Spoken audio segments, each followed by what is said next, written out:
The world saw them as ghosts in leather, the Iron Vultures motorcycle club, outlaws, criminals, men who lived outside the fence of polite society, their existence a constant rumbling challenge to the established order. But the law, as they knew, was a fragile thing, easily corrupted, easily broken. Where the system failed the innocent, where the thin blue line faded into the darkness of complicity or incompetence, that was where the vultures found their purpose.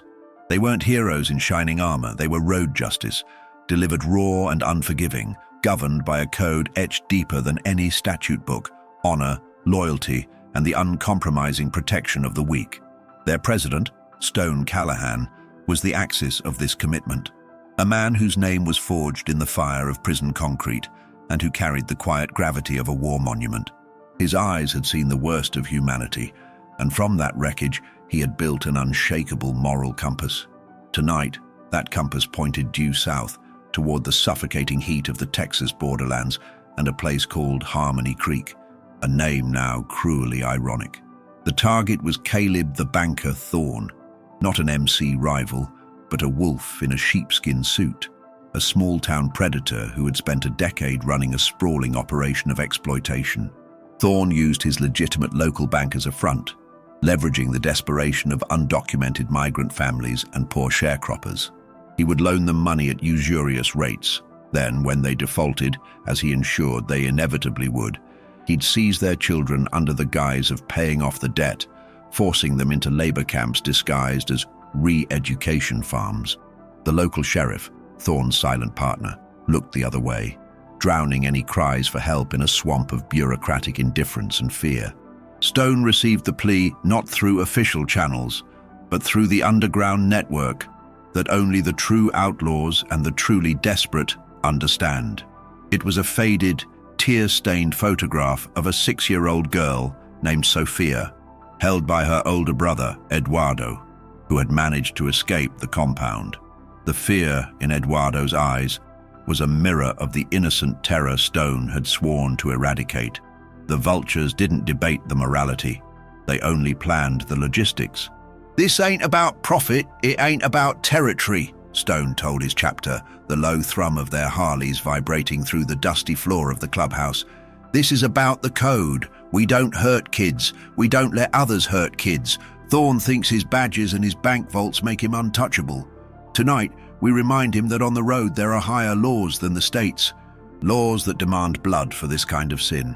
The plan was simple: strike hard, strike fast, and disappear before the state police or the federal agencies could mobilize. They weren't looking for a war, but a surgical application of justice. They rode out under a moonless sky, 15 vultures strong, engines synchronized into a single terrifying roar. Stone led the charge on his blacked-out Road King, the weight of the mission pressing down on his shoulders. He felt the cold, familiar steel of his signature piece, a .45 single-action revolver, heavy in its holster.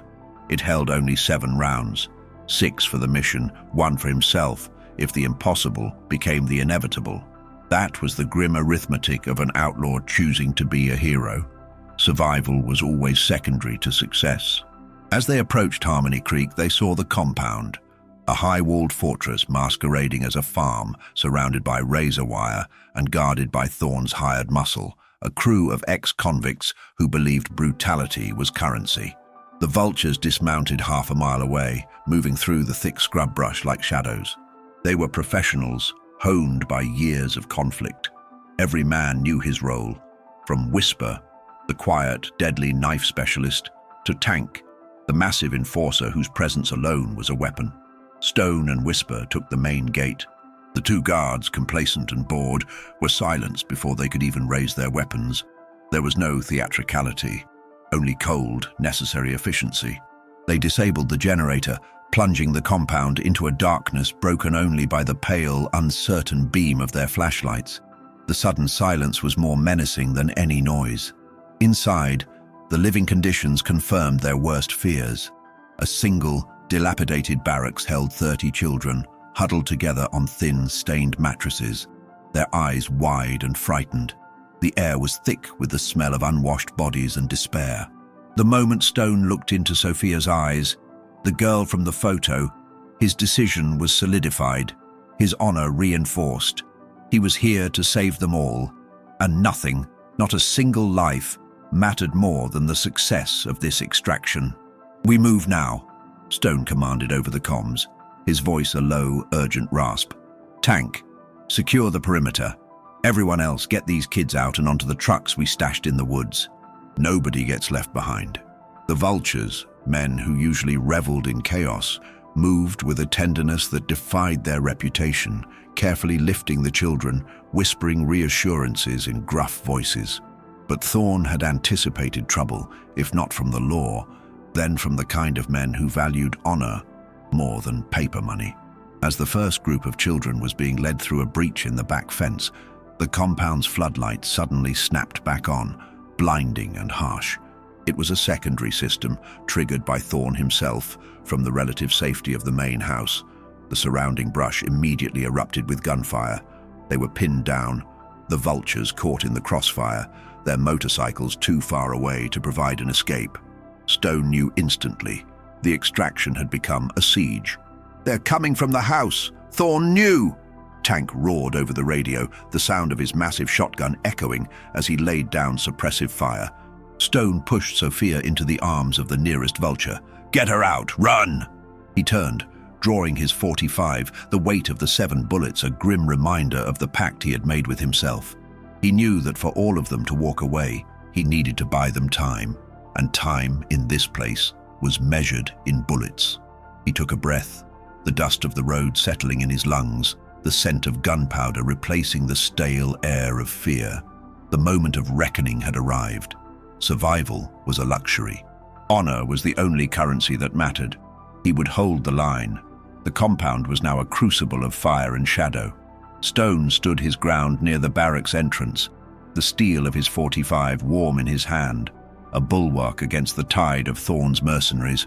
He didn't fire to wound. He fired to stop the threat from reaching the children. Each explosion of powder was a measured decision, a calculated sacrifice of the precious ammunition. 6 bullets for the mission. He'd already expended 2, dropping a pair of Thorne's hired guns who were trying to flank the main exit. The Iron Vultures were the only defense for these vulnerable lives, and Stone was the anchor. "We got the last 3 out, Stone," Whisper's voice crackled over the comms, tense but relieved. "The kids are clear of the perimeter. We're heading for the rally point." This was the only news Stone needed. The mission's core objective, the protection and safe passage of the innocents, was achieved. The rest was survival, or perhaps retribution. The main house was still spitting fire. Thorne, secure behind thick walls, was directing the assault, confident that his remaining men could overwhelm the outnumbered Vultures. Stone knew he couldn't just escape. Thorne needed to be neutralized, or he would simply rebuild his vile operation the moment the Vultures disappeared. The code demanded more than just a rescue. It demanded justice, road justice, administered directly, without the delays and corruptions of the legal system that had failed Harmony Creek. Stone broke cover, sprinting across the dusty yard, drawing fire but moving too quickly for the surprised gunmen.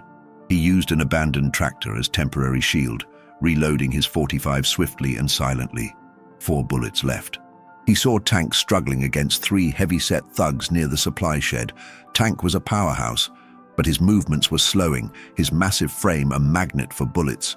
"Tank, fall back, retreat to the bikes. That's an order," Stone barked, laying down a devastating line of fire to cover his friend. 2 more mercenaries fell, their weapons clattering uselessly in the dirt. 2 bullets remaining.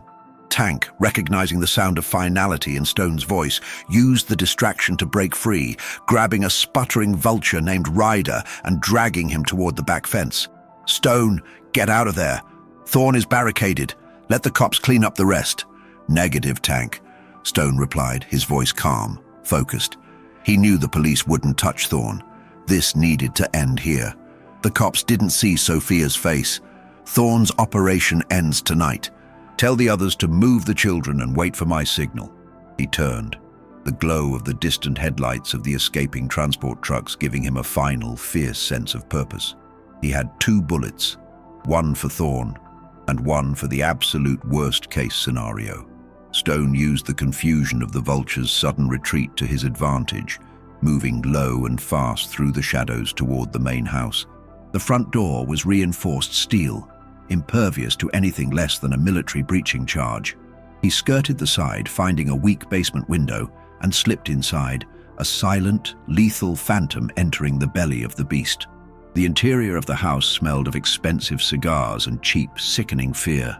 He moved through opulently furnished rooms, the silence broken only by the distant, muffled sound of his cruise bike starting up. He found Thorne in his study, a panicked, sweating man in an expensive suit, frantically trying to destroy documents in a fireplace, a gold-plated semi-automatic pistol shaking in his hand. "Callahan!" Thorne screamed, raising the weapon. Stone didn't hesitate. He raised his .45 and fired.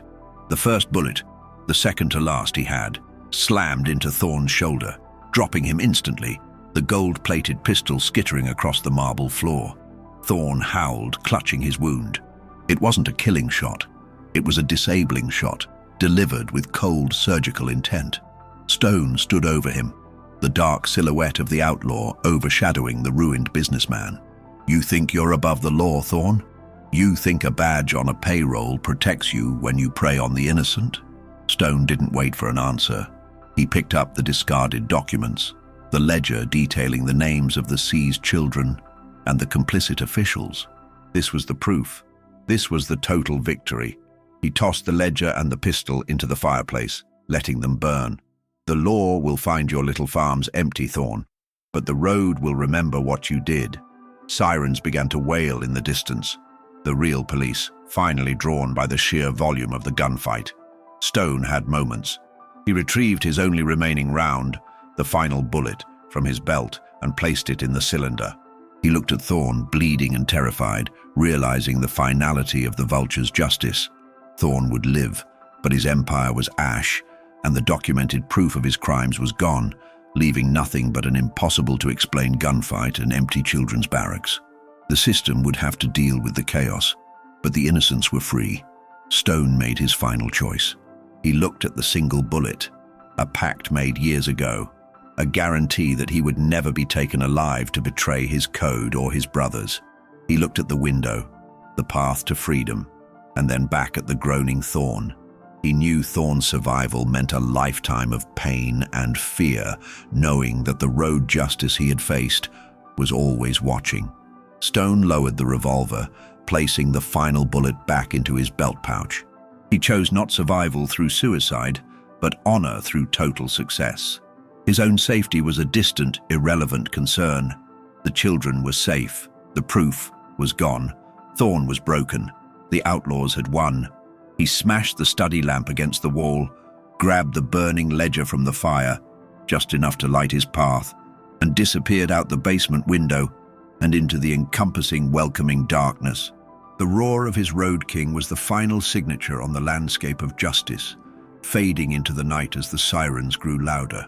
The Iron Vultures were gone, leaving behind only the undeniable truth that sometimes the true heroes ride the edge of the law, armed with nothing but leather, steel, and an unshakable code.